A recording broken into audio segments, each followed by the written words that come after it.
Victoria Ransom. So I'm a New Zealander. I grew up in a very small community, farming community in the Rangitikei, and spent the first primary school and high school in New Zealand, and then came over to the US for university.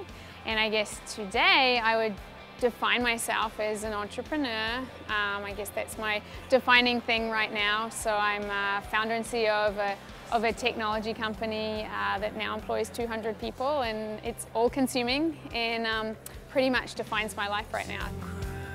So Wildfire is a social media marketing software company. So basically we've created a technology platform that makes it really easy for companies to manage all aspects of their social media marketing. From anything from how do you grow your audience on Facebook and Twitter and LinkedIn and YouTube, how do you engage that audience, how do you measure what it's doing for your business, how do you communicate with that audience. We provide a suite of tools that really make that easy for businesses of all sizes.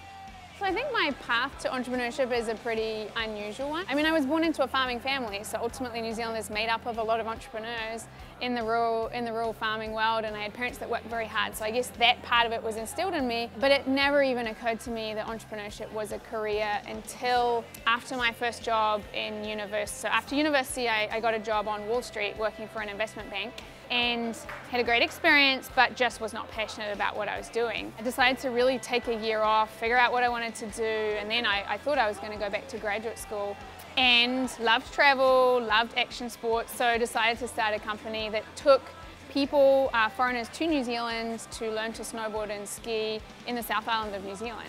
The path into technology was actually, so we started Wildfire because we were looking to market Access Trips, the travel company, on Facebook. Thought it would be a great marketing opportunity for us. Thought, how are we going to get people to become our fans? Well, why don't we give away a free trip?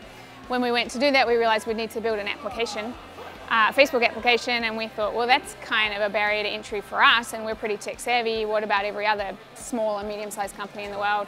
Decided to create an application that would help companies to run initially just sweepstakes on Facebook, and got some wonderful traction. Started hearing from bigger brands, and then realized that there was a bigger opportunity than just sweepstakes clearly, and expanded the vision and really built out the business. But you could say really that both Access Trips and Wildfire were experiments and therefore didn't feel that risky, and that really evolved and grew.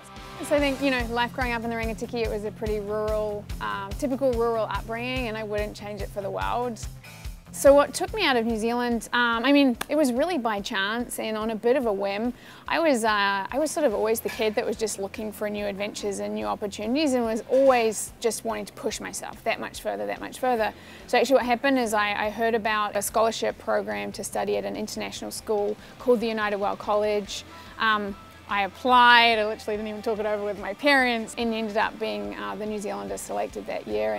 And that took me at age 17 over to New Mexico to a school that was, so we were 200 students from 80 different countries. It was a real awakening to what's out there in the world. And plus I did a lot of travel at that time, and afterwards ended up spending 6 weeks in the Amazon, living with a remote tribe in the Amazon. I spent 6 months living in a favela, which is an urban slum in Brazil, you know, where you had to you had a pump where you wash with a bucket each day, and I slept in a hammock. And I think that has shaped in me a real sense that I have some kind of obligation to give back in the world. So I think that's changed my worldview.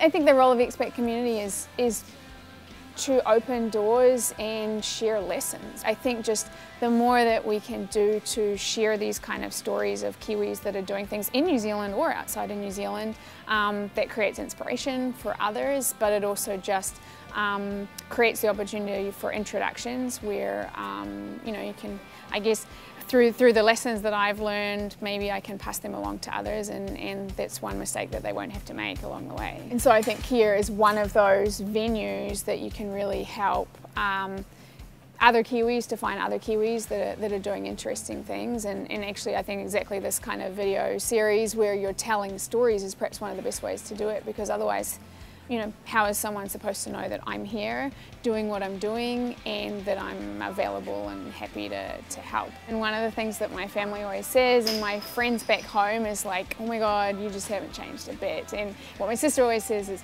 everybody that leaves New Zealand changes and you've never changed. So actually what I hope in 10 years is that I'm still true and true, have all those Kiwi qualities that I like. Come on, come on, come on.